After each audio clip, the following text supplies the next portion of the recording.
In the 19th century, Cornelius Vanderbilt aggressively expanded his railroad empire, buying up massive infrastructure to dominate American transportation. But during a series of massive deals, a business advisor pulled him aside to point out a minor detail. Every transaction he had just agreed to broke New York state law. Vanderbilt didn't blink. He simply looked at his advisor and asked if anyone could realistically expect him to run a railroad while strictly following the law. Because he succeeded, history remembers this blatant disregard for the rules as the mark of a bold, scrappy visionary. But if the courts had intervened and collapsed his young company, we would look back at those exact same actions as the reckless behavior of a common criminal. We desperately want to attribute extreme wealth and success entirely to individual skill, completely ignoring the sheer force of luck. You can see this same blind spot in modern finance. Take Benjamin Graham, the man universally recognized as the father of value investing and the early mentor to Warren Buffett. Graham was renowned for his rigid discipline. He literally wrote the foundational textbooks mapping out exact formulas for conservative investing and the absolute necessity of a highly diversified portfolio. Yet, the vast majority of Graham's actual wealth did not come from following his own conservative rules.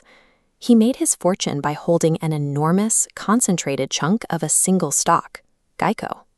Was buying that massive stake in Geico a supreme stroke of analytical genius, or just an incredibly lucky break? Even Graham himself admitted he couldn't easily tell the difference. If the brightest financial minds in history struggle to separate a brilliantly calculated risk from blind luck, that invisible boundary is likely warping how we judge our own everyday decisions. Consider a 13-year-old Bill Gates in 1968, a kid who had developed an absolute obsession with computing. At the time, his high school used the proceeds from a rummage sale to lease a time-sharing computer terminal.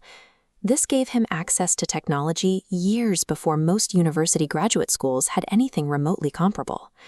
To understand his statistical luck, look at the global population funnel in 1968. According to the UN, there were roughly 303 million high school-aged kids alive in the world. Out of those, about 18 million lived in the United States. Roughly 270,000 lived in Washington state, and just over 100,000 lived in the Seattle area. At the very bottom of that demographic filter, exactly 300 students attended Lakeside School. Bill Gates happened to be one of them. Gates possessed undeniable intelligence and an extreme work ethic.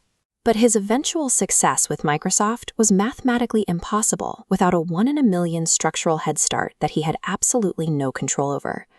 Gates also had an 8th grade best friend named Kent Evans. Kent was arguably the smartest student in their class, and he shared Gates' intense obsession with early computers. He carried a lawyer's briefcase to school, and the two boys spent their free time endlessly scheming about the future, planning exactly how they would go on to become CEOs together. But Kent never graduated. He died in a tragic mountaineering accident before he ever had the chance to finish high school. In the United States, the statistical odds of a high school student being killed on a mountain are roughly 1 in a million. Luck and risk are essentially the identical force working at the exact same 1 in a million magnitude, just pushing in completely opposite directions. Success is a terrible teacher because it hides these invisible forces. We can never truly isolate an individual's skill from their luck, or distinguish a bad choice from a perfectly reasonable risk that just didn't pay off. When you acknowledge how powerfully these forces shape our lives, you realize that no outcome is ever quite as good or as bad as it seems.